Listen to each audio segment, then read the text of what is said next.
nosotros estamos un poco más optimistas sobre lo que va a suceder en 2021 de lo que está el mercado. Muy bien. ¿No? Muy bien, pues bienvenido, Rodolfo. Voy a permitir tomar aquí la palabra.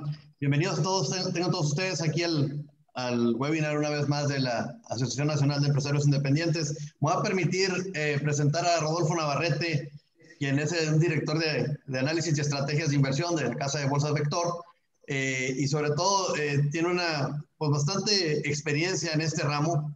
Tiene una formación académica, él es del Centro de Investigación y Docencia del CIDE, con maestría ahí de Economía, y tiene la licenciatura también en Economía por la Universidad Católica del Perú. Asimismo, bueno, tiene una carrera ahí bastante también dentro del Banco Central del Perú, en un curso de extensión universitaria. Y dentro de su experiencia profesional, bueno, se ha enfocado mucho también, no solamente aquí en la Casa de Bolsa Vector, sino también en la Bolsa Mexicana de Valores como la Dirección General Adjunta de Planeación. También ha estado en el Centro de Investigación y Docencias Económicas también del CIDE, donde, como decíamos hace un momento, cursó su maestría en Economía. Es editorialista de varios diarios periodísticos aquí del país, profesor también de cursos de Economía y Finanzas, de posgrado en varias universidades.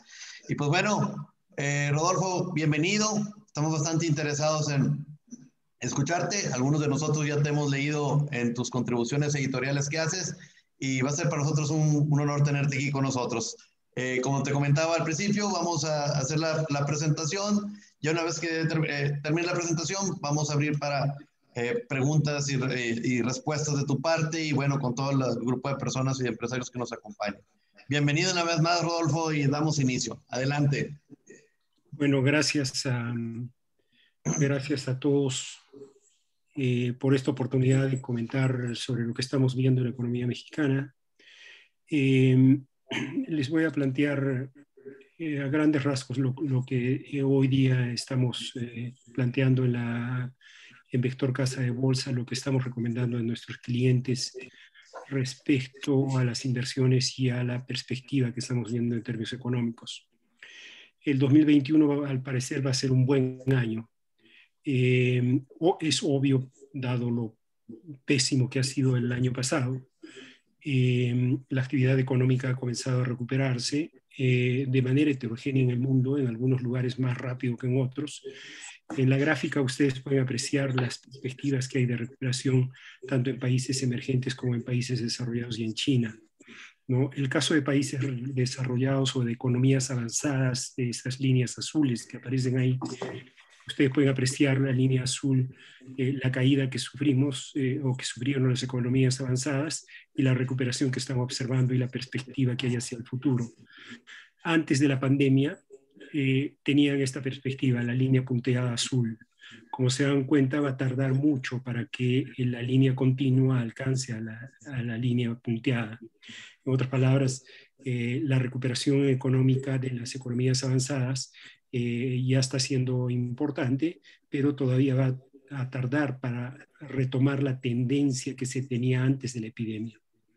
El caso de las economías emergentes, sin considerar China, la caída ha sido más profunda. También la recuperación se está dando de manera importante, pero dense cuenta que la tendencia que se traía antes de la epidemia no se va a alcanzar en mucho tiempo. El diferencial entre la tendencia y lo que se está observando es muy amplio. La diferencia entre todos estos es el caso de China, ¿no? En el caso de China, ustedes pueden apreciar, la caída fue antes, la recuperación también fue antes, pero fue inmediata y recuperaron la tendencia. Entonces ya prácticamente están en la tendencia que tenían antes de la pandemia. Esto es muy importante, sumamente importante, porque China le sacó ventaja a todo el mundo, ¿no? Aprovechó la circunstancia no solo para curar o para atacar el coronavirus, sino también para, en términos económicos, aprovechó brillantemente el espacio que le dio el presidente Trump con sus políticas un tanto aislacionistas. Al cierre del año pasado, como ustedes saben, pues se resolvieron algunas dudas importantes en el mundo. En primer lugar, el caso de Estados Unidos, las elecciones, finalmente se resolvieron las elecciones. En segundo lugar, lo que tuvimos fue el triunfo de Biden, pero no solo a la presidencia, sino también en la Cámara de Representantes y en la Cámara de Senadores. Y finalmente lo que tenemos es el descubrimiento y ya la aplicación prácticamente de manera masiva de la vacuna. Esos tres elementos lo que generan es una perspectiva relativamente favorable para el 2021, sobre todo a la segunda mitad del año, ¿no? El Fondo Monetario acaba de hacer una revisión en función de estos elementos de sus perspectivas de crecimiento para este año. En ese sentido, ahora está esperando que el mundo crezca 5.15%. Estados Unidos revisó fuertemente su estimación, la tenía en 3.1, ahora la pasó a 5.1. El caso de la eurozona la revisó a la baja, estaba en 5.2, la pasó a 4.2. Y el caso de China la tiene en 8.1, India 11.5, etcétera, etcétera, ¿no?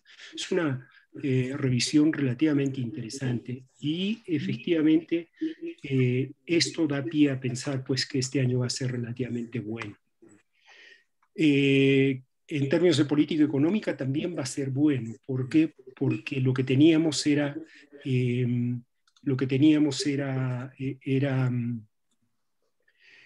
una política económica que había sido dirigida fundamentalmente había sido dirigida a bajar la tasa de interés. Las tasas de interés se fueron prácticamente a cero, tanto en Japón, en Estados Unidos como en Europa, ¿no?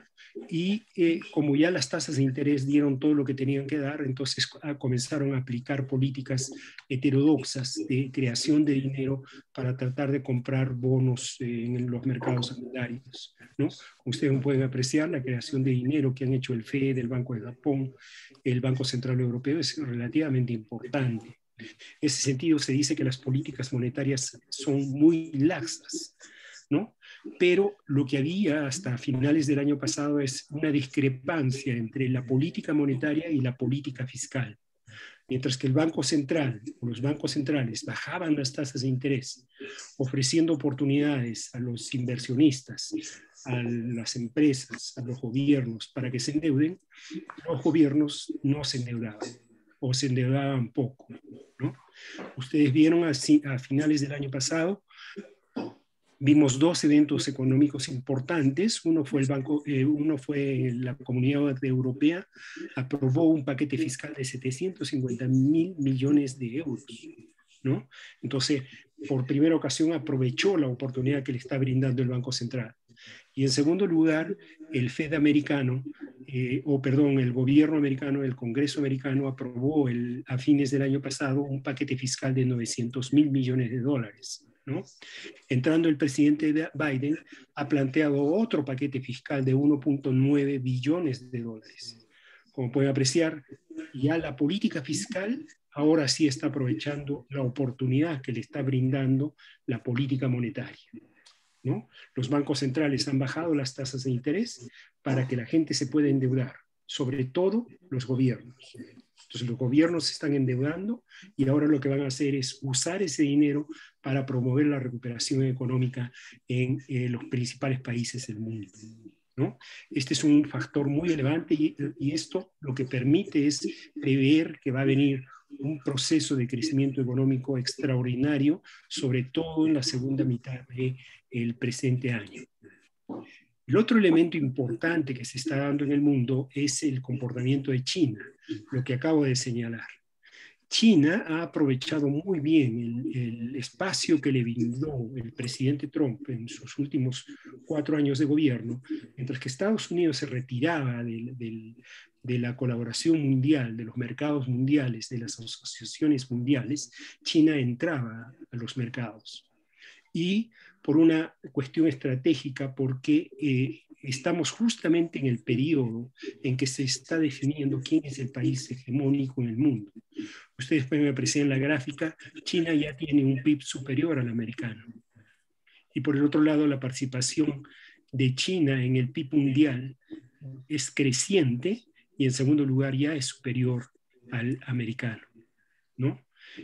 China acaba de firmar en el mes de noviembre firmó un tratado de libre comercio, el tratado de libre comercio más grande del mundo, ¿no? En el mes de diciembre firmó un acuerdo para inversión europea en China, y en el mes de octubre formuló su famoso plan de circulación dual para promover el crecimiento económico hasta el 2030, guiado fundamentalmente por exportaciones y por el mercado interno, ¿no?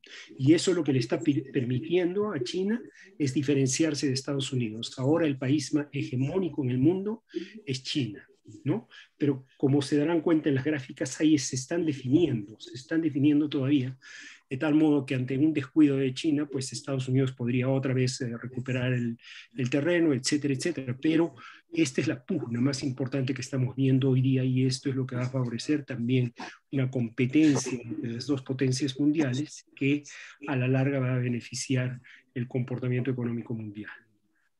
Como podrán comprender, si viene un proceso de recuperación o de crecimiento económico interesante en el mundo, tiene que ir acompañado de un peligro inflacionario, ¿no? Entonces, mientras que Europa y Japón han estado observando deflación en los últimos meses, salvo el último dato que acaba de salir del mes de enero, en los meses anteriores, 3 o 4 meses anteriores, estuvieron observando deflación, pero es fundamentalmente porque el comportamiento económico de Japón y Europa es muy diferente al comportamiento económico de Estados Unidos y de China. Hoy día el crecimiento económico mundial se está guiando fundamentalmente por China y Estados Unidos, ¿no? Europa y Japón están haciendo una figura interesante, la famosa W. Europa cayó con la COVID, luego se recuperó y otra vez está volviendo a caer, ¿no? Haciendo la W, ¿no? Y por eso tiene un problema deflacionario en Europa, mientras que Estados Unidos no tiene un problema deflacionario. Como ustedes pueden apreciar en la gráfica de la izquierda, la inflación de Estados Unidos está aumentando, ¿no? Y esto ha generado un temor en los mercados financieros americanos. Lo que están diciendo es: viene un crecimiento económico interesante, importante, pero es probable que venga acompañado de inflación, y se están poniendo nerviosos los mercados, sobre todo el mercado de dinero. No sé si ustedes vieron el bono de 10 años en Estados Unidos, estuvo hace pocos días en 1.22. Esta mañana estaba en 1.19, salió hoy día la cifra de inflación mejor de lo que se esperaba, más baja de lo que se esperaba, y se fue a 1.15, ¿no? Es justamente el temor de la inflación. Pero en realidad no va a pasar mucho, los mercados se ponen nerviosos, pero no están entendiendo las razones que ha dado el FED para ser permisivo con la inflación en Estados Unidos, ¿no? Bueno, este es el contexto en el que se circunscribe México, ¿no? Como ustedes saben, el 2020 ha sido el peor año en términos económicos para México. Hemos sufrido la crisis más profunda en mucho tiempo. Hay gente que dice 50 años, otros que dicen 100 años. En realidad no hay estadísticas como para señalar un periodo tan largo, pero definitivamente ha sido una de las crisis más profundas que hemos sufrido en muchos años. Sin embargo, no hay que perder de vista, esta crisis es muy diferente a todas las demás, ¿no? Todas las demás han sido crisis cíclicas, provocadas por un mal funcionamiento de la economía. Esta crisis ha sido provocada voluntariamente. Los gobiernos decidieron parar la actividad económica para evitar la propagación de la epidemia, y a consecuencia de ello cayó la economía, ¿no? Y lo que dice normalmente es una crisis muy parecida a un desastre natural. Cuando hay desastres naturales, cae fuertemente la actividad económica, pero se recupera también rápidamente, ¿no? Y en un periodo relativamente corto. El otro elemento que es importante, pues es la crisis mexicana. Ha sido una de las más profundas que se ha observado en el mundo. Pocos países no cayeron. Entre los que no cayeron está China, ¿no? China creció en el 2020 2.3%. El caso de México, nosotros caímos 8.5%. Pero hay países que cayeron más. El caso de España, el caso de Argentina, El caso del Reino Unido, de Filipinas, de Italia, de Francia, etcétera, ¿no? Efectivamente, tuvimos una contracción económica muy fuerte y probablemente una de las más profundas en el mundo. Pero no hay que perder de vista que México, a diferencia de muchos países, resintió varias crisis a la vez, varios choques, ¿no? En primer lugar, la paralización económica que se dio en México fue diferente a la paralización económica que se dio en el resto del mundo. En México paró el motor del crecimiento económico, vale decir, el sector automotriz. En el resto del mundo paró fundamentalmente el sector servicios, ¿no? Restaurantes, cines, turismo, etcétera, etcétera. En México también, pero en México además paró el sector automotriz al 100%, ¿no? Y eso le restó ritmo de crecimiento. En segundo lugar, nosotros enfrentamos la crisis del petróleo, ¿no? Ustedes recordarán que el precio del petróleo en varios días cayó por debajo de cero, y eso tiene implicaciones muy fuertes para las finanzas de Pemex y para las finanzas del país, ¿no? Segundo choque. Tercer choque que resentimos fue la fuga de capitales que se generó por la crisis de la COVID, por la aversión mundial al riesgo que generó la COVID, ¿no? A lo que se sumó la crisis del petróleo, la baja de calificación de Pemex o la pérdida del grado de inversión de Pemex y la baja de la calificación de la deuda soberana. Eso provocó que la economía tuviera que caer en esta magnitud, ¿no? Si ustedes ven, esto no pasó en Estados Unidos, no pasó en otros países, de tal modo que nosotros tuvimos que resentir varios choques a la vez y a consecuencia de ello, pues tuvimos la contracción que observamos en el 2020. Sin embargo, hay un elemento que es interesante, ya inició la recuperación. Como les decía, esta crisis hay que tratarla de manera diferente, es como si fuera un desastre natural. En el desastre natural para todo, la caída es profunda, ¿no? Pero la recuperación es muy rápida, ¿no? Y ustedes pueden apreciar acá cómo venía la economía antes de la crisis, cómo viene la crisis y genera una contracción verdaderamente espectacular en el segundo trimestre del 2020, pero ya al tercero ya estuvimos recuperándonos, ¿no? Y acá lo que tenemos es estas líneas punteadas que aparecen acá, la verde, la naranja y esta azul o negra que aparece por acá arriba, ¿no? Son los tres escenarios que formuló el Banco Central y que dijo, por estos tres escenarios la economía se va a desenvolver en adelante. No sucedió ninguno de los tres. Posteriormente, en noviembre, eliminó los tres escenarios y se quedó con uno, este de acá, el de la línea negra. Y dijo, la economía va a desenvolverse en función de esta línea negra. Este es el límite inferior y este es el límite superior. Entonces, el Banco Central preveía que fuéramos comportándonos como dice la línea negra. Esta línea roja que ustedes ven acá es lo que ha sucedido en realidad. Como saben, ya se dieron a conocer las cifras del PIB del cuarto trimestre. La economía cayó 4.5% y en todo el año, pues, se registró una caída de 8.5, 8.4. Bueno, esto lo que nos está diciendo la línea roja es que la recuperación económica mexicana está siendo mejor de lo que se esperaba, mejor que todos los escenarios que planteó el Banco Central, que los escenarios que tenían los economistas del sector privado, ¿no? Y va desarrollándose relativamente bien, ¿no? Bueno, esto nos lleva a pensar que la economía mexicana este año podría crecer a una tasa bastante aceptable de 5.6%. El promedio de mercado está en 3.5%. Nosotros estamos muy arriba del promedio de mercado, pero creemos que va a suceder esta situación si es que prosigue este comportamiento, ¿no? Bueno, miren el caso de las crisis. Las diferentes crisis que han habido en el caso de México. Ustedes ven la crisis de 1982, la del 2000, la del 1994, la del 2008. ¿No? Todas las crisis están alineadas más o menos del punto mínimo. La más profunda definitivamente ha sido la del año pasado. Ha venido la recuperación y miren dónde estamos ahora. Estamos en la línea roja, el comportamiento de la línea roja, y estamos acá arriba.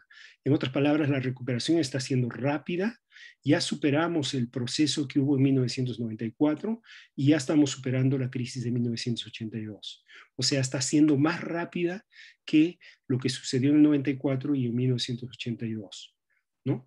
Esta línea punteada azul que hay acá, ¿no? Es las expectativas del promedio de los economistas de la recuperación mexicana y la recuperación del nivel máximo que había antes de la crisis, ¿no? Entonces, lo que está considerando el promedio de mercado es que el nivel que teníamos antes de la crisis lo vamos a recuperar más o menos en 17 trimestres. Eso quiere decir más o menos unos 4 a 5 años, ¿no? Sin embargo, ¿no? Acá viene el lío. Esto es lo que se proyectaba, pero la realidad es la línea roja. Hoy día estamos parados en este punto, ¿no? Entonces, esto hay que proyectarlo de dos formas. Una, podemos proyectar una paralela a la línea azul y eso nos llevaría más o menos que recuperamos el nivel pre-pandemia más o menos en 8 trimestres, no 17 trimestres. Y en segundo lugar, la otra forma de proyectar esto es simplemente proyectarlo acá arriba, ¿no?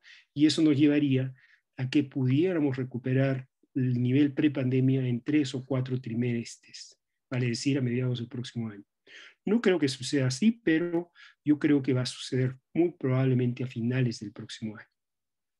En otras palabras, lo que estamos viendo es un proceso de recuperación mucho más rápido de lo que se esperaba, y lo cual ofrece una perspectiva de crecimiento este año relativamente buena. ¿Por qué está sucediendo eso? Por un factor que es clave. Es el efecto de arrastre que está generando Estados Unidos sobre México, ¿no? Ustedes pueden apreciar acá la relación entre la producción manufacturera de Estados Unidos y México. Como ustedes pueden apreciar, las dos líneas son prácticamente lo mismo, ¿no? Lo que quiere decir es simplemente lo siguiente: cada vez que a la producción manufacturera americana le va bien, a la mexicana también le va bien. Pero lo más interesante es esta gráfica de acá. También es alta la correlación entre la producción manufacturera estadounidense y el PIB mexicano o el IGAE mexicano. El IGAE es el PIB mensual. Y también la correlación es muy alta. Y lo que dice es simplemente que en la medida en que la producción manufacturera americana se recupera, la mexicana también se recupera. Pero yo les acabo de decir que la recuperación que se espera en Estados Unidos para el presente año, en función de la política económica que está aplicando, la política fiscal y la política monetaria, del descubrimiento y de la aplicación de la vacuna en Estados Unidos y del triunfo político de Joe Biden en la presidencia, en la Cámara de Representantes y en la Cámara de Senadores, van a provocar una recuperación relativamente importante en Estados Unidos. Si eso es así, el efecto de arrastre sobre México también tiene que ser importante.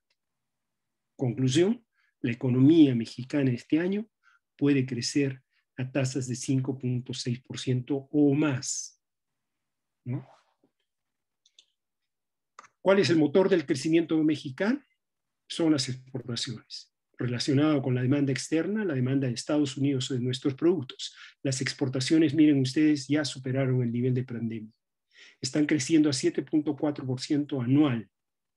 En otras palabras, la última cifra, la de diciembre del año pasado, creció por encima de diciembre del 2019, ¿no? En otras palabras, ya estamos arriba de prepandemia, ¿no?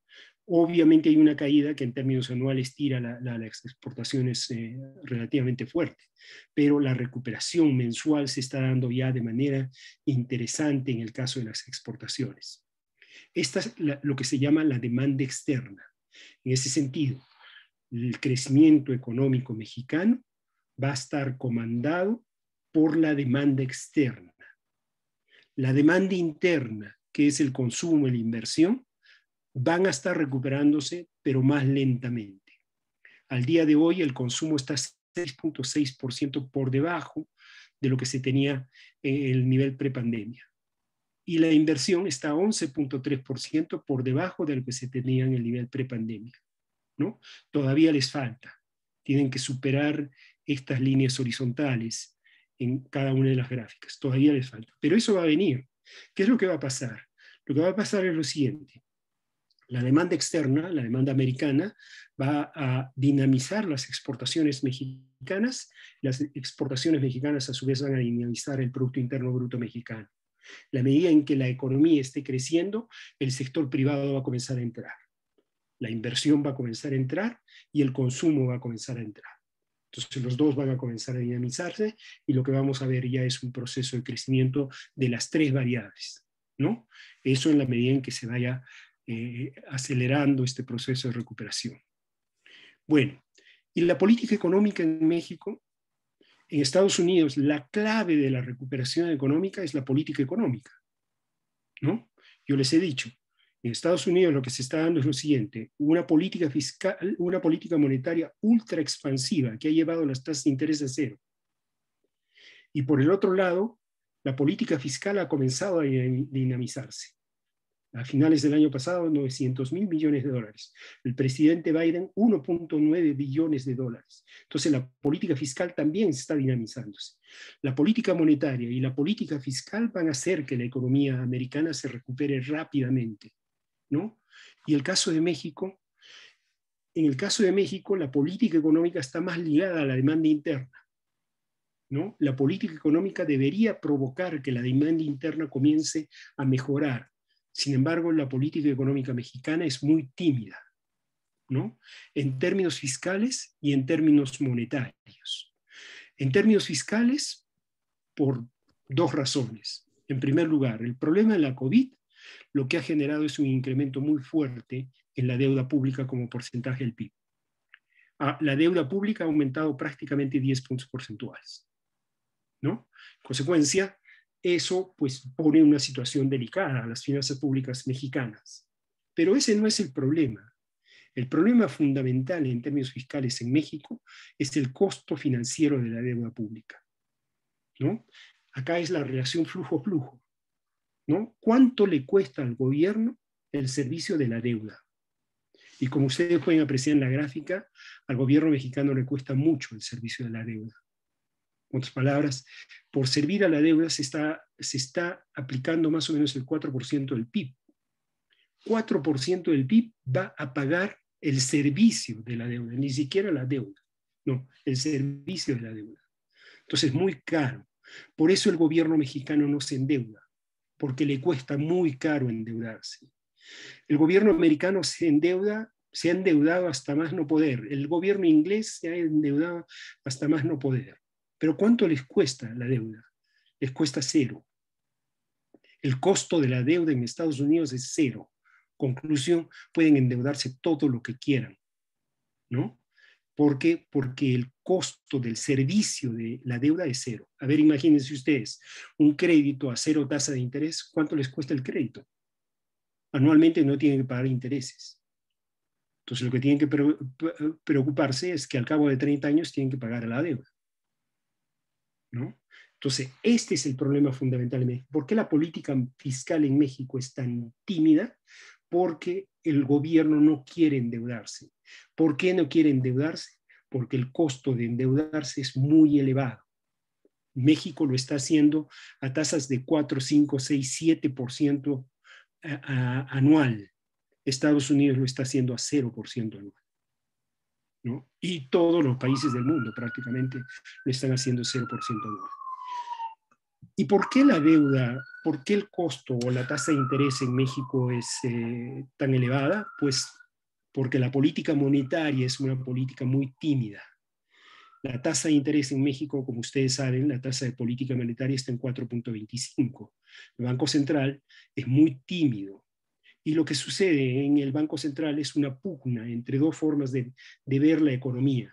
Hay un grupo de economistas dentro del Banco Central que creen que el problema económico fundamental en México hoy día es la inflación.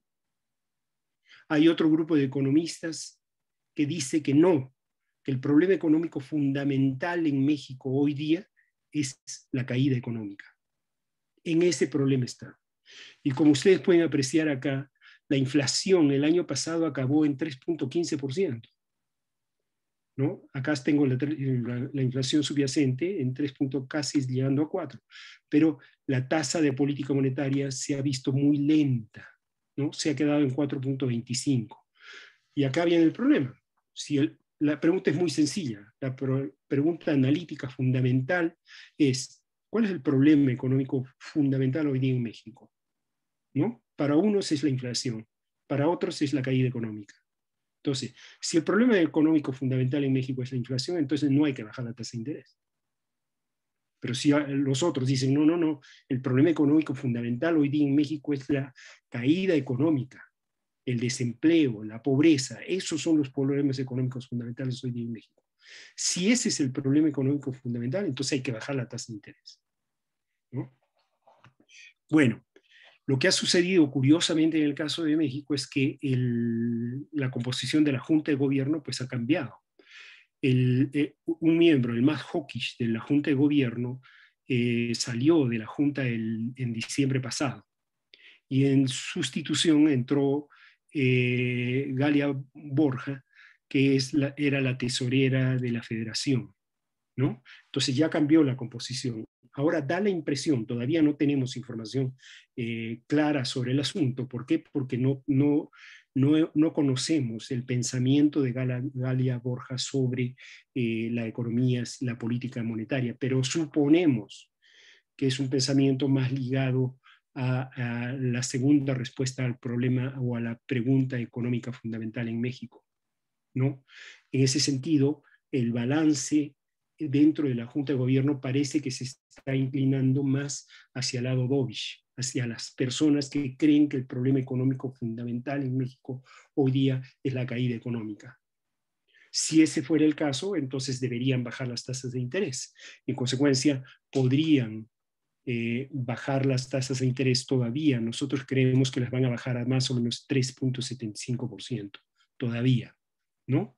Y por el otro lado, acá hay un problema. Mientras que en Estados Unidos el Fed americano le ha dicho a la gente y a todos los agentes económicos, les ha dicho, yo voy a dejar la tasa de interés cercana a cero por mucho tiempo. Esa es una señal clave de política económica.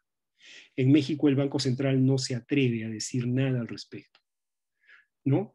Primero, no se atreve a bajar más las tasas de interés. Segundo lugar, no nos dice hasta cuándo va a mantener las tasas de interés así, ¿no? Ahí viene el problema, porque un empresario que necesita planear sus inversiones, ¿no?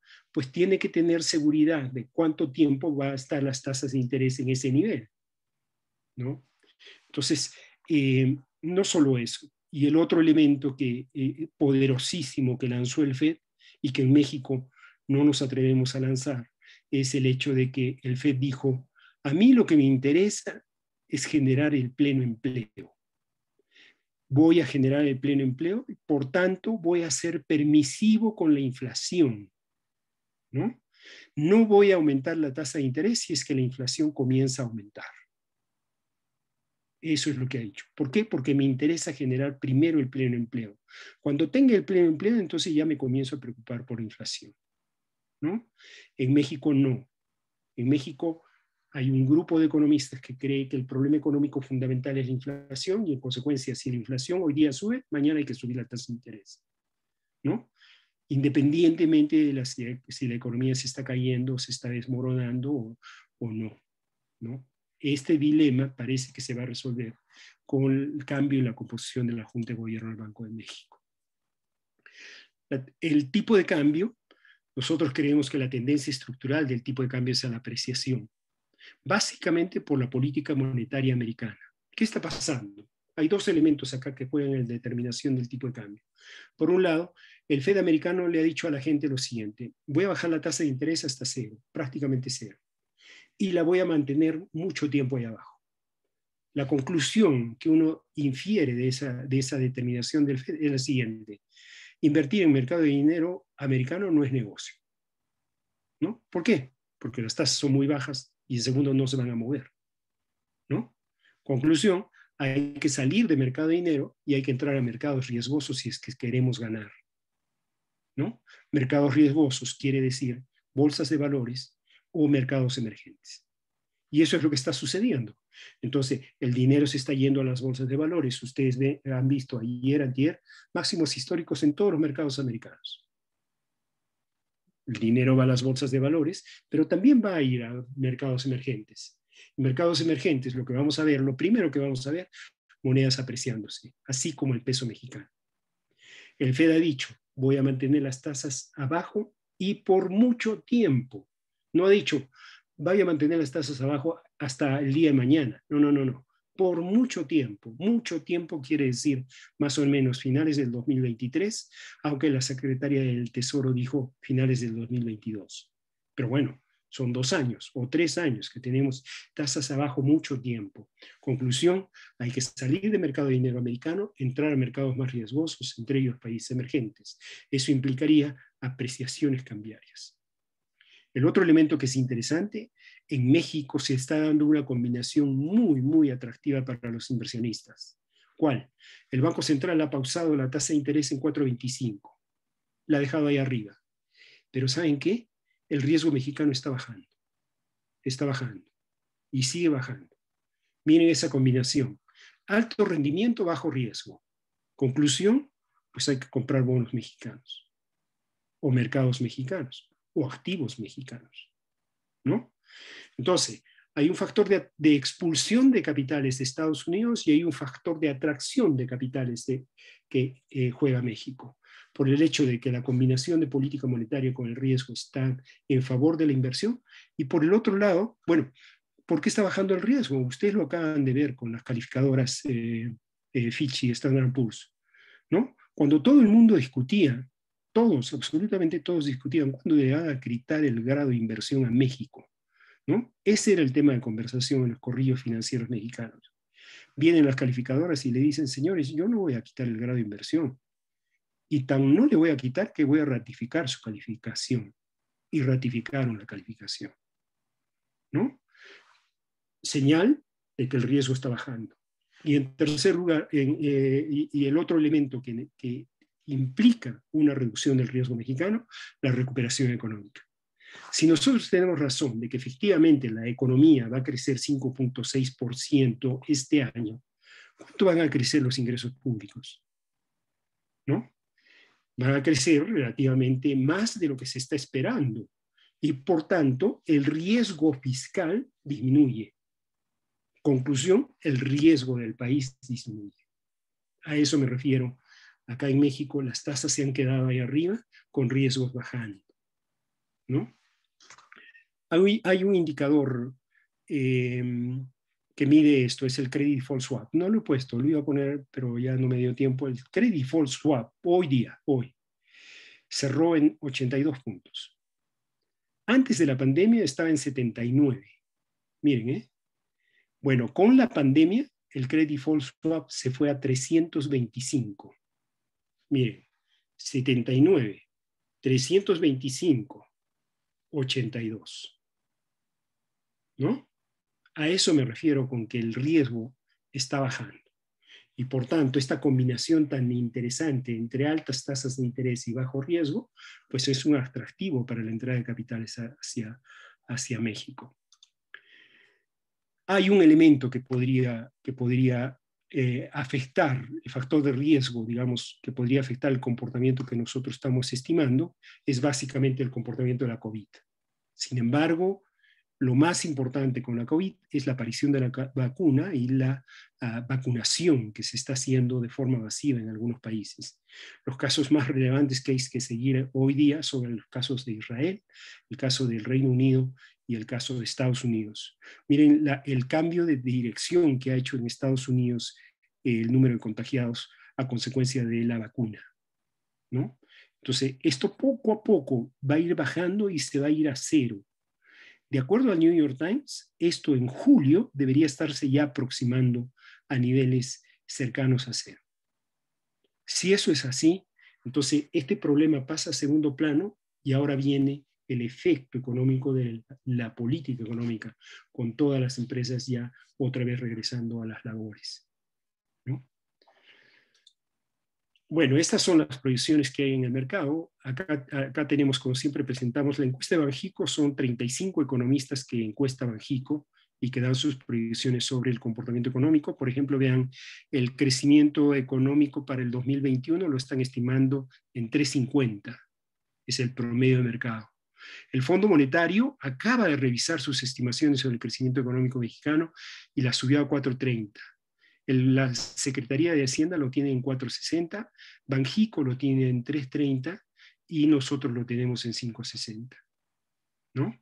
Bueno, nuestra estimación se vio en alguna medida reforzada por el cambio de previsión del Fondo Monetario, que tenía una estimación de 3.5 para México, la mandó a 4.30, ¿no?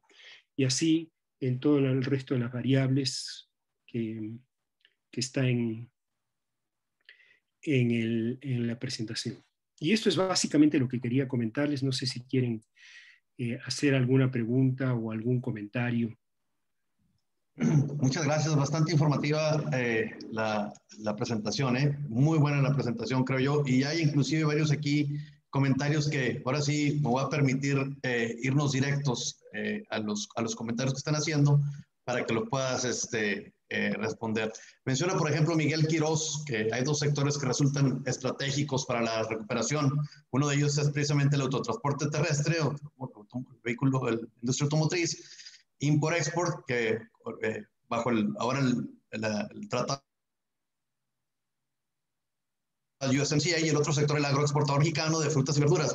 En este caso, ¿cuál es la expectativa para estos dos sectores en específico que tú vislumbras para el año 2021 presente y el 22? Mira, el sector ganador en el 2021 va a ser el sector exportador y yo creo que en adelante todo el sector exportador, todos. El único problema que le estoy viendo, por ejemplo, a la cuestión automotriz es ha surgido un problema que está afectando en alguna medida la producción, que es la cuestión de los chips. Hay plantas paradas por la cuestión de los chips. Y en consecuencia, esto podría alentar un poquito el proceso de recuperación de la industria automotriz. Pero el resto de sectores está mostrando un dinamismo interesante. Ya todos superaron prácticamente los niveles prepandemia, ¿no? Es de destacar toda lo que es línea blanca. En segundo lugar, la agroexportación, que ha tenido un dinamismo bastante interesante y muy prometedor. Y en tercer lugar, toda la cuestión de la industria farmacéutica. Curiosamente, México ha reflejado una ventaja comparativa en toda la cuestión que tiene que ver con la salud y que habíamos tenido subsumida, pero en estas circunstancias de emergencia, pues ha comenzado a mostrar tasas de crecimiento interesantes, bastante elevadas, ¿no? El futuro del sector exportador es el ganador, no solo en términos económicos, sino también en términos financieros en lo que se refiere a la bolsa. Sí, definitivamente, bueno, el tema de la industria automotriz, sobre todo aquí en México, como sabemos, se ha vuelto, al igual que el petróleo, pues es uno de los principales motores en la exportación, y más que el sector exportador prácticamente está aportando el 20-25% de nuestro PIB. Entonces, sin duda va a ser un gran termómetro en la recuperación.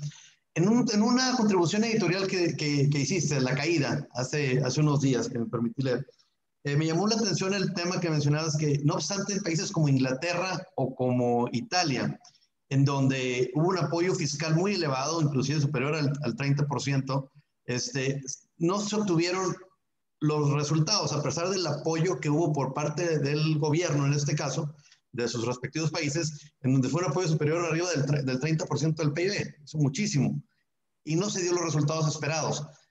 ¿Por qué fue eso? Y usando esta misma analogía, si lo trasladáramos aquí el caso de México, que como sabes, prácticamente ha habido un nulo apoyo en esa parte por parte del gobierno mexicano, ¿cuál sería un escenario que pudiera pasar aquí si es que lo hubiera? Sí, efectivamente. Yo he venido escribiendo desde hace mucho tiempo de eso. Cuando comenzó la crisis de la COVID, yo estaba escribí muchos artículos sobre eso y decía que el efecto económico del problema de la COVID sobre México dependía en lo fundamental de los sectores y las características de los sectores que iban a paralizarse, no tanto de la política económica. ¿Ya? Me explico. Es básicamente lo siguiente. La OECD hizo un estudio en todo el mundo y dijo lo siguiente: a ver, ¿cuáles son los sectores que van a parar con la epidemia? Entonces hizo algunos ensayos. El sector turismo, ¿no? Entonces paró en todos los países de la OECD, hizo una paralización del sector turismo de 75% de la actividad turística. Entonces, como se darán cuenta, 75% en Grecia, que pare el turismo en Grecia en un 75%, y que pare el turismo en, vamos a poner, en Estados Unidos un 75%, el efecto sobre Grecia es mayor que en Estados Unidos, Claro. por la importancia relativa del sector dentro del PIB. ¿Se dan cuenta? Entonces, acá la cosa era la siguiente: todo va a depender de qué sectores pare y cuál es la importancia relativa de esos sectores dentro del PIB. El caso de México, ¿qué paró? Paró el turismo, paró el sector servicios, etcétera, etcétera. Pero paró cosas que no pararon en otros países o que pararon en otros países, pero que no tienen la significación que tiene en México, el sector automotriz. El sector automotriz mexicano paró 2 meses prácticamente al 100%. ¿Se dan cuenta? Entonces, pero el motor del crecimiento económico mexicano es el sector automotriz, por el efecto multiplicador que tiene, ¿no? Y eso fue lo que generó esa contracción tan fuerte. Alemania paró su sector automotriz, pero el sector automotriz alemán no tiene la importancia que tiene el sector automotriz mexicano para el PIB mexicano. ¿Se dan cuenta? Entonces, Alemania tiene un aparato productivo mucho más diversificado. Entonces, una paralización de un sector no le afecta tanto como nos afectó a nosotros. Y eso es lo que pasó. Y el otro elemento es lo siguiente. Los ingleses, ¿qué es lo que hicieron? Dieron ayudas a la gente, a las empresas, etcétera, etcétera. Pero miren, en circunstancias de una paralización económica, ¿para qué sirve que a mí me llegue dinero a la casa? Yo estoy parado. ¿Se dan cuenta? Lo que se generó es un incremento en el ahorro. Pero no pasó nada. Entonces, lo que vamos a ver probablemente es un efecto posterior. Tanto en Estados Unidos como en el resto del mundo se está esperando para el segundo semestre de este año un efecto de eliminación de la represión de la demanda. Lo que ha habido ahora con la COVID es una represión de la demanda, ¿no? La gente ha ahorrado involuntariamente. Cuando se acabe el problema de la COVID, lo que vamos a ver es lo siguiente: la gente va a desahorrar, ¿no? Mucha gente, y lo estamos viendo, el caso de las remesas de trabajadores mexicanos del exterior, ¿no? Es un efecto de eso. La gente ha aumentado las remesas. ¿Por qué? Porque está recibiendo más dinero del que recibía y que no puede gastar. ¿Por qué? Porque está paralizado. ¿Se dan cuenta? Entonces, no era un problema de política económica. Ahora, en el proceso de recuperación económica, ahora que hemos salido o estamos saliendo de la COVID, ahora sí es necesaria una política fiscal expansiva. Pero anteriormente no. Anteriormente lo que había que asegurar era la sobrevivencia de los trabajadores que habían perdido el empleo y las empresas. Pero nada más, nada más. No había por qué meter tanto dinero como lo metieron en Italia y en Inglaterra, ¿no? Ese dinero está guardado en alguna parte, va a tener efectos positivos en el futuro, sí, muy probablemente, pero en el momento en que quisieron que tuvieran efectos, no los tuvo. De allí que la caída de Reino Unido y de Italia sea superior a la mexicana, ¿no? Y fue lo que nos dimos cuenta, prácticamente va a tener un efecto retardado. Exactamente. Julio, bueno, te cedo la palabra, Julio, porque tenías por ahí unas preguntas. Adelante, Julio Aguilar. Muchas gracias, gracias por la exposición, muy interesantes los datos. Mi pregunta va en el sentido de cómo se afectarían esos pronósticos con el tema político, es decir, bueno, con las próximas elecciones, con dos escenarios yo creo posibles, ¿no? De los más posibles, donde Morena y el presidente mantienen, aumentan la mayoría en el Congreso, ese sería el uno, o la oposición logra la mayoría en el Congreso, ¿no? ¿Cómo se afectarían esos pronósticos con este tema político? Ya, nuestras proyecciones tienen un escenario ahí, y el que hemos tomado es básicamente el que publicó el diario Reforma el 1 de enero, ¿no? Si ustedes ven los resultados de la encuesta que hizo el Reforma el 1 de enero, hace una encuesta justamente sobre las elecciones, y le pregunta a la gente qué espera de las elecciones, qué va a pasar con la Cámara de Diputados, qué va a pasar con las gubernaturas, etcétera, etcétera, etcétera, ¿no? Si ustedes recuerdan esos resultados, la conclusión al final es la siguiente: no va a pasar nada. En otras palabras, la Cámara de Diputados va a quedar exactamente como está, los diputados van a quedar como están, las gubernaturas van a quedar más o menos como están, etcétera, etcétera. En otras palabras, no va a haber un cambio significativo en la composición política mexicana. Ese es el supuesto que estamos utilizando en nuestras proyecciones. ¿Ya? Vamos a suponer que efectivamente hubiera un cambio, ¿no? Si hubiera un cambio, podría haber un ruido político de corto plazo, ¿no? Todo depende de, por ejemplo, cómo queden el caso de la Cámara de Diputados, ¿no? Pero en principio parece que eso no va a ser. El Reforma da una explicación a los resultados del 1 de enero y lo que dice es lo siguiente: que hay una definición o hay una tendencia relativamente clara en la población mexicana que se ha dividido, se ha polarizado y hay un 60-40. 60, 65, 40, 35, y está bien claramente definida, ¿no? De tal forma que no hay un estrato o un sector o un margen, ¿no? En donde haya alguien a quien hay que convencer. En otras palabras, ya todos están convencidos. Los indecisos es una fracción muy pequeña, pequeñísima, casi inexistentes. Entonces están definidos unos a favor y otros en contra.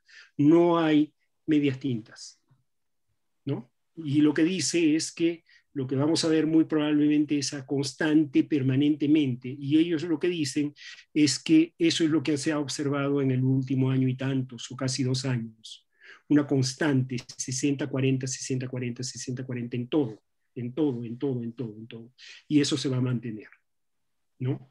Ahora, justamente para esta plática estaba preparando un gráfico sobre los efectos de las medidas del gobierno sobre el riesgo país mexicano, ¿no?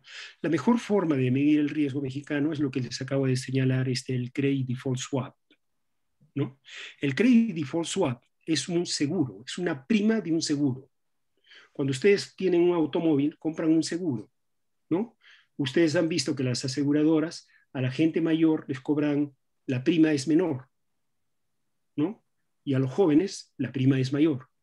¿Por qué? Porque el riesgo con los jóvenes de un choque o de un accidente, lo que sea, es mayor que con un adulto. El adulto es mucho más tranquilo al manejar, digamos, ¿no? Bueno, igualito con la deuda mexicana. Entonces, si hay deuda mexicana en el mercado, hay inversionistas que compran unos seguros. Yo desconfío del gobierno mexicano, de repente no me va a pagar. Consecuencia, como no me va a pagar, pero mira, la tasa de rendimiento que está dando está muy atractiva. Entonces, ¿qué es lo que hago yo? Compro un bono mexicano y a la vez compro una prima, compro un seguro, ¿no? Compro el seguro. En el caso de que el gobierno mexicano no me pague, el asegurador me paga. Se acabó el asunto. Yo vivo tranquilo, ¿no? En consecuencia, uno puede medir el grado de riesgo del país en función de la prima. Si la prima comienza a aumentar, quiere decir que el riesgo del país está aumentando. Y al revés, ¿no? Y yo les acabo de decir, el riesgo país mexicano antes de la crisis estaba en 79, con la crisis se fue a 325 y hoy día está en 82, ¿no? Pero lo más interesante es que en esa gráfica hay que poner todas las intervenciones del gobierno, ¿no? Todo lo que he dicho. Por ejemplo, lo que pasa es que no me dio tiempo para conseguir todas las intervenciones del gobierno. Entonces pude algunas, pero una que sí la vi bastante clara es esta ley que acaba de proponer el presidente sobre la electricidad, ¿no? Esto fue hace una semana. Entonces ustedes lo pueden ver ahí en el Credit Default Swap, ¿no? Hace una semana, ¿qué pasó con el Credit Default Swap? Entonces, si la gente se pone nerviosa, dicen, pues el riesgo mexicano debe estar aumentando, eso se va a reflejar en esa prima. Pues no se reflejó.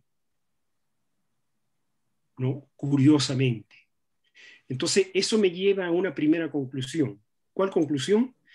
Que uno está viviendo unas circunstancias en donde hay mucho alboroto sobre las cosas que se están planteando, pero cuando ve lo que debe ver, en este caso el credit default swap, no se está moviendo.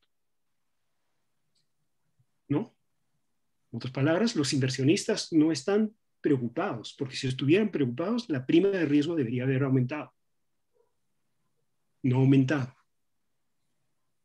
No creo que los inversionistas no estén enterados, porque esa puede ser la otra alternativa. ¿Se dan cuenta? Entonces, ese es el caso, ¿no? Como digo, el riesgo político, por eso no lo puse, el riesgo político para nosotros es relativamente bajo en función de los resultados de la encuesta de reforma que concluye y dice que no va a pasar nada. No se va a alterar la composición política que hoy día estamos viviendo en México. Ese es el supuesto que tenemos. Me llama la atención ahorita con lo que comentas en esta respuesta que le das a Julio, porque por un lado ya ha habido manifestación, por ejemplo, en el caso de los Estados Unidos, en donde hay un extrañamiento inclusive en el cambio de la política que tienen por la reforma a la ley del sistema eléctrico.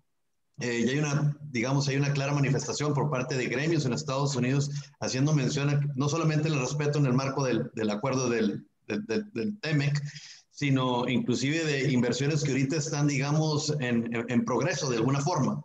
Me llama la atención que, como lo dices, esto no está siendo reflejado en el credit default swap que estás mencionando.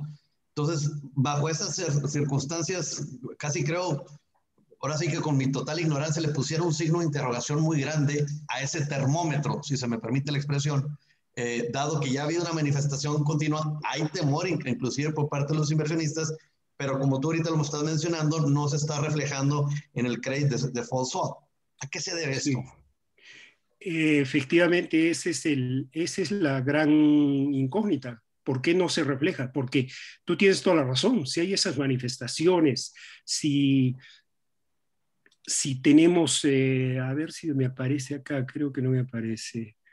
A ver, no me aparece, si no se las hubiera puesto. Efectivamente, no. Francamente no sé qué responderte. Lo concreto es lo siguiente. Si uno lee los periódicos, si uno ve las declaraciones, etcétera, etcétera, efectivamente es un problema serio y que hay que tener con cuidado. Pero si uno ve el credit default swap, no aparece para nada. ¿No? Acá intentemos explicaciones. Una, los inversionistas que compran la deuda mexicana no están enterados. Puede ser. Dudo, porque ellos sí deben estar muy enterados, más que nadie, ¿no? Segundo lugar, puede ser que no les importe, ¿no? Puede ser que consideran no relevante. Puede ser que los medios mexicanos están exagerando. ¿Se dan cuenta? Los hechos son los siguientes. El hecho es el siguiente. Se acaba de mandar una disposición para modificar la ley de electricidad. Segundo lugar, ese es el primer hecho, porque ya se mandó, ¿no?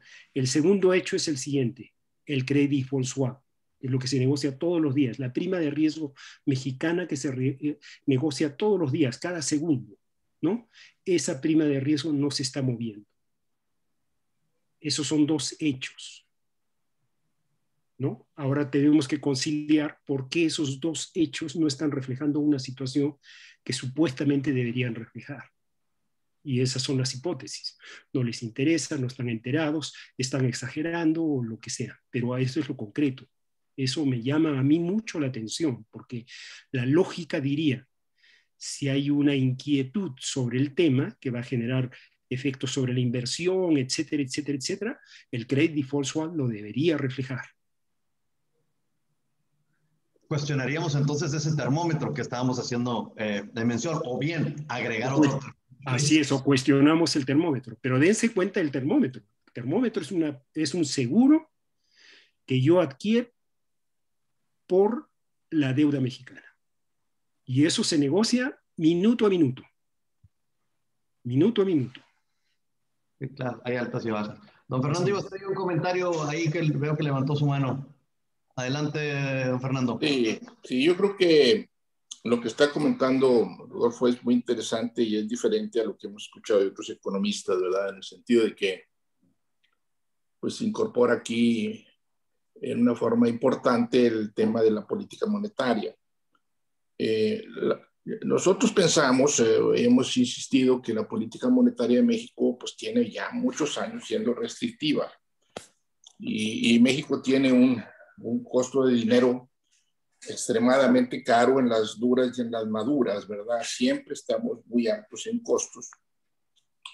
Y aunado eso a que el sistema bancario es muy pequeño y que las restricciones para ampliarlo pues, son grandes por la versión que tiene el sistema de riesgo, pues eso afecta todo el impacto económico. Por un lado, sobrevalúa la moneda, como tú lo comentas ahí, ¿verdad? O sea, tenemos casi que 3 años con el dólar más o menos al mismo, quizá más al mismo tipo de cambio cuando ha habido una inflación, cuando menos ahí, que será de 10% en esos 3 años.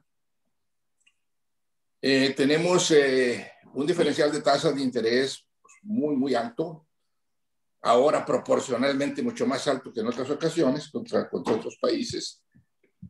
Eso también afecta, además del tipo de cambio, pues afecta mucho la rentabilidad del sector abierto a la economía. O sea, simplemente hay un control de cambio del tipo del dólar, ¿verdad? Por tener la entrada de capitales abierta, por llamarle capitales de alguna manera, que es dinero golondrino, no es capital propiamente, porque no es de largo plazo, te eleva el valor de la moneda, te aumenta, te baja el precio, consecuentemente en pesos, de los sectores abiertos a la economía, mientras que todos los costos siguen aumentando a nivel de la inflación, sobre todo los de los sectores no abiertos. Entonces se crea un desbalance de precios ahí. Ese desbalance de precios es ancestral en México. Y eso para mí explica en buena... Yo soy industrial, ¿verdad? Y generalmente en el sector abierto, en el sector automotriz. Explica en buena medida la desindustrialización de México. La rentabilidad del sector abierto ha caído por un control de cambios debido a altas tasas de interés, dice para bajar la inflación, y te genera un alto costo de capital además. Entonces, pues el threshold para hacer inversiones sube mucho y no hay suficientes inversiones en el sector. Por otro lado, también el alto costo permanente del capital y del dinero, pues te afecta las valuaciones en la bolsa, ¿verdad? La bolsa, pues desde que yo me acuerdo, ya hace yo creo unos 40 años hicimos una ponencia del IMEF para mejorar la bolsa de valores y el mercado de capitales y el mercado de seguros y todo ese cuento, y todas esas estructuras pues siguen iguales. Entonces, el impacto que tiene la política monetaria en todo este efecto económico es muy fuerte, ¿verdad? Sobre todo considerando lo que dices tú, de que la política fiscal en este periodo de cierre pues no era quizá tan importante, probablemente sea cierto. A mí me interesa mucho ese tema, se me hace que es una de las anclas que tiene la economía mexicana, que es permanente además. Pero también no entiendo yo muy bien, no comentaste quizá, todo el impacto que tiene ya que México venía cayendo. O sea, México tiene 6 años o 6 o más cayendo la inversión, ¿no? Y con un nivel de desempleo y de subempleo muy alto, y eso no se ha bajado. Entonces, esa tendencia secular, ¿verdad? Pues a lo mejor hubo una baja y está regresando a la misma tendencia secular a la baja. De hecho, en el 2019, pues tuvimos un decrecimiento de la economía, ¿no? Entonces, creo entender, o sea, me gustaría que elaboraras tú en si es suficiente que México se recupere al nivel anterior, ¿verdad? Y ya, que sí, parece que se va a recuperar en 1 año o en 2. Pero después, ¿qué sigue? Vamos, si seguimos con las mismas políticas económicas y con las mismas políticas políticas, ¿verdad? Con el mismo discurso, digamos, del gobierno, con la misma animadversión hacia las empresas, con el mismo continuo endurecimiento y complicaciones para hacer negocio. No sé si me explique. Sí, no sé si ven ahí en la pantalla esta gráfica que he puesto. Sí, sí. Bueno, ahí más o menos aparece la explicación.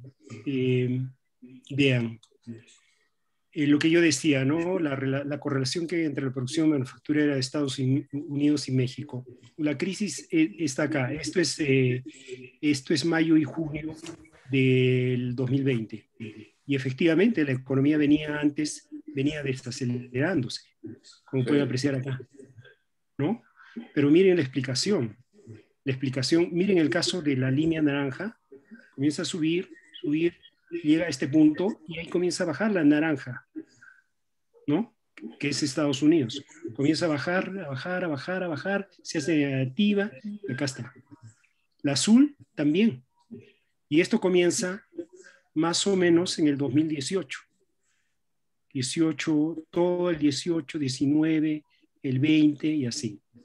Entonces, ¿qué es lo que está pasando? Lo que está pasando es que el sector manufacturero americano pues entró en una fase de agotamiento en el crecimiento. Y es fundamentalmente por el crecimiento que hubo en empresas ligadas a la tecnología, a la nueva tecnología. El factor dinámico hoy día en Estados Unidos es la nueva tecnología y es el sector servicios. El sector manufacturero pasó a segundo plano, ¿no? Poco a poco se ha ido desacelerando. ¿Qué hizo Estados Unidos? Lo que hizo fue sacar su sector manufacturero hacia el exterior, ¿no? Hacia China, hacia México incluso, hacia otros países. Consecuencia, la manufactura americana comenzó a desacelerarse y con eso pues la desaceleración mexicana, ¿no? Bueno, acá aparece mucho más claro en el caso del PIB mexicano. Ustedes ven la línea naranja, cómo viene la línea naranja bajando, ¿no? Y atrás viene el PIB mexicano. Bien asociado. ¿Se dan cuenta? ¿No?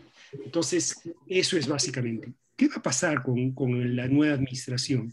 El presidente Biden ha dicho lo contrario a lo que hizo el presidente Trump. Lo que ha dicho es que va a fortalecer el sector industrial americano. No sé si han visto el lema, compra lo nuestro o algo así, ¿no? Exactamente. Entonces va a fortalecer su sector industrial americano y va a fortalecer los sectores tradicionales, industriales tradicionales americanos. Esa es la idea. Consecuencia, se supone que esto, cuando se recupere la línea naranja acá arriba, lo va a hacer a tasas relativamente altas, ¿no? Y eso podría generar el dinamismo económico mexicano, ¿no? Bueno, lo estamos viendo, ya lo estamos viendo. Ustedes probablemente han visto en la bolsa de valores, después o incluso antes de que Biden ganara, ya se preveía, ¿no? Hoy día las bolsas que más han ganado en Estados Unidos ha sido el Dow Jones y ha sido el Russell 2000, ¿no? No ha sido el Nasdaq. El Nasdaq ganó mucho con la anterior administración. Pero en el momento en que comenzó a visualizarse que el presidente Biden podría ganar las elecciones, el Dow Jones y el Russell 2000 comenzaron a dinamizarse.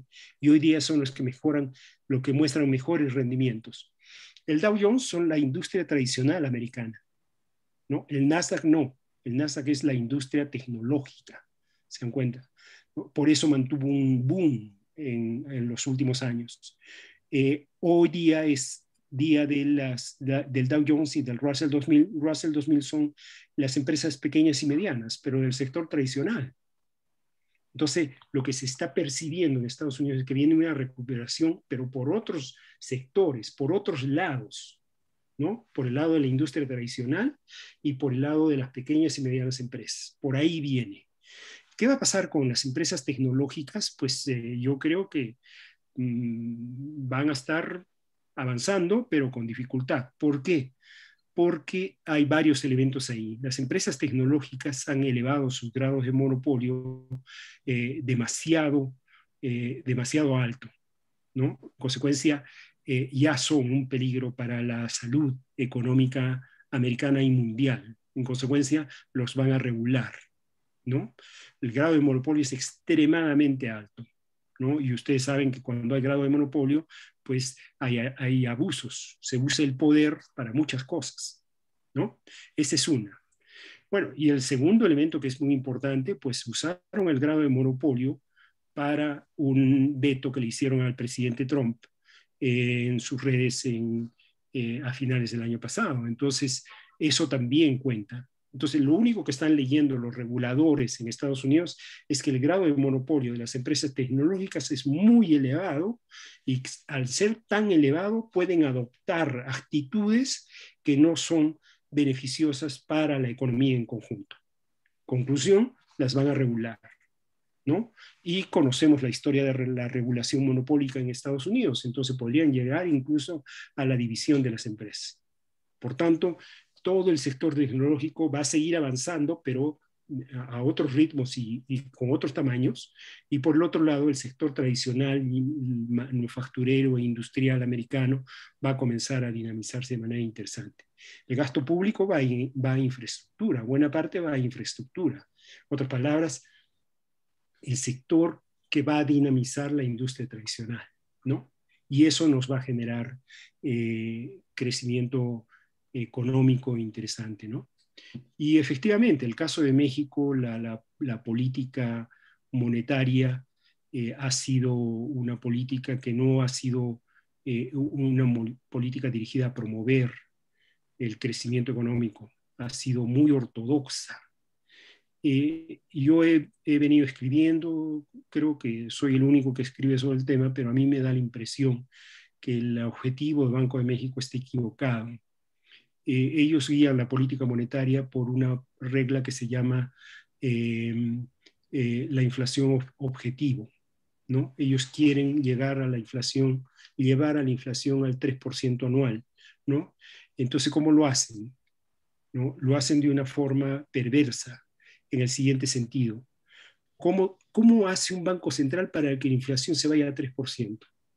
Lo que tiene que hacer, y lo dicen permanentemente, ¿no? Lo que tienen que hacer es lo siguiente: apreciar el tipo de cambio. Entonces, lo que buscan es apreciar el tipo de cambio, ¿no? Con un tipo de cambio apreciado, la inflación comienza a bajar. Al contrario, si el tipo de cambio se deprecia, la inflación comienza a subir. Entonces, aprecian el tipo de cambio y eso los conduce a tratar de bajar la inflación hacia el 3%.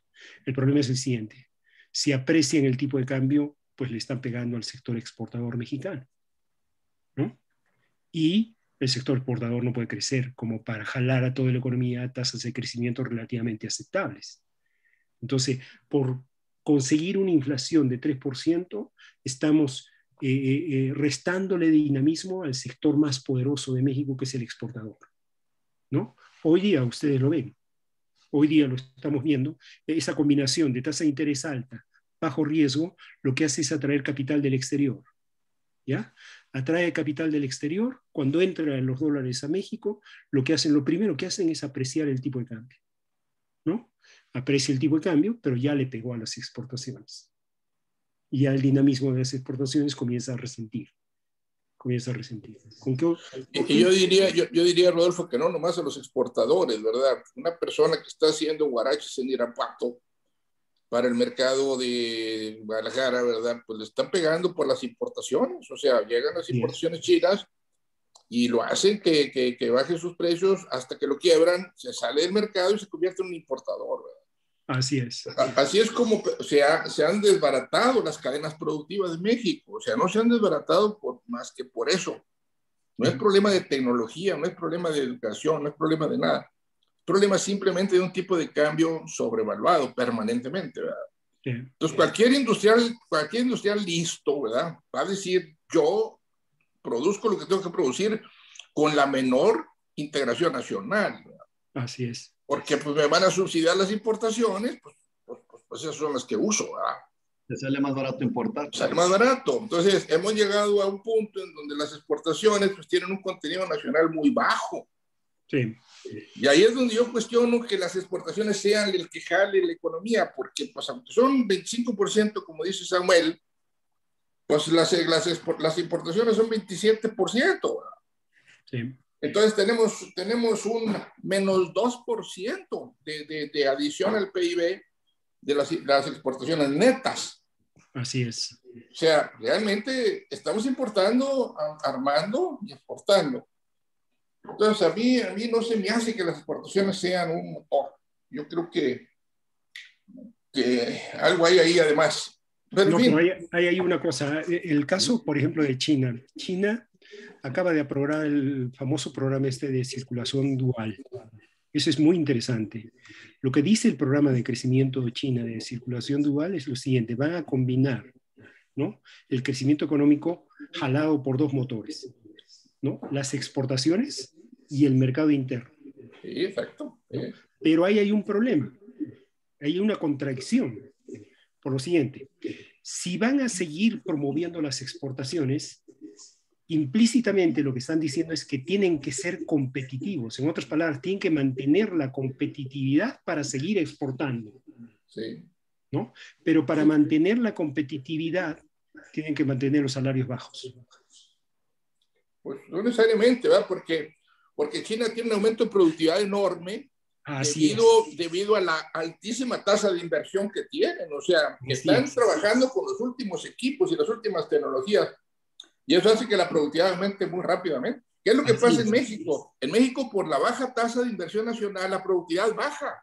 No es un problema del obrero, como la gente piensa.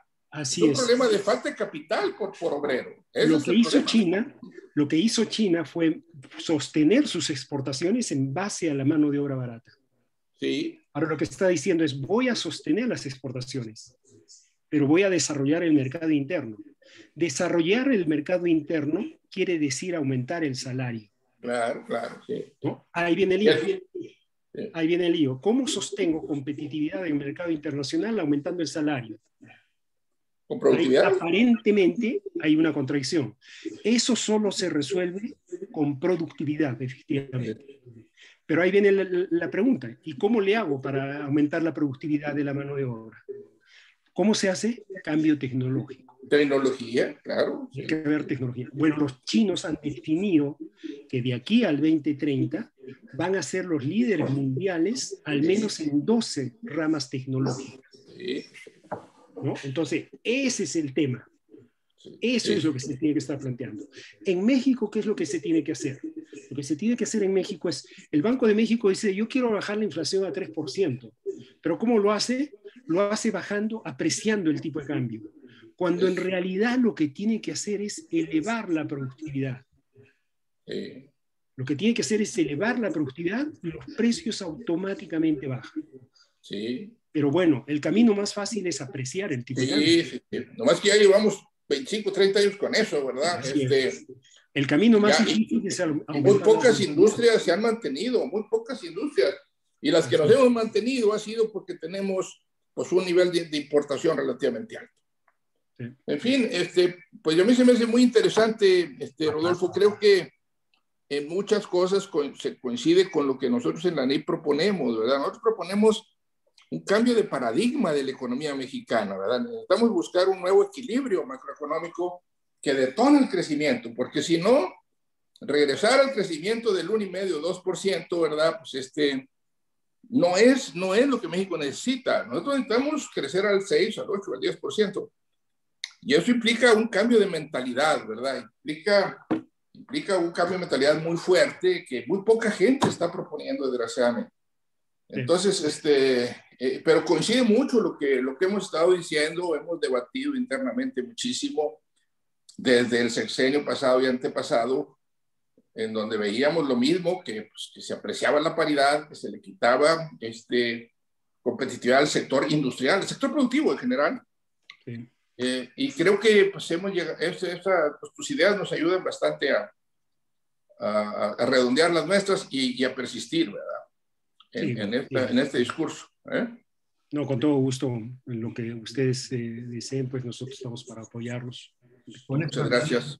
Una extraordinaria presentación, también coincido y aprovecho para darte las gracias. Mira, hicimos un pequeño, pues ahora con el tema virtual, voy a permitir leerlo. La Asociación Nacional de Empresarios Independientes otorga presente reconocimiento a Rodolfo Navarrete por su valiosa participación como ponente de la conferencia 2021 México y la recuperación.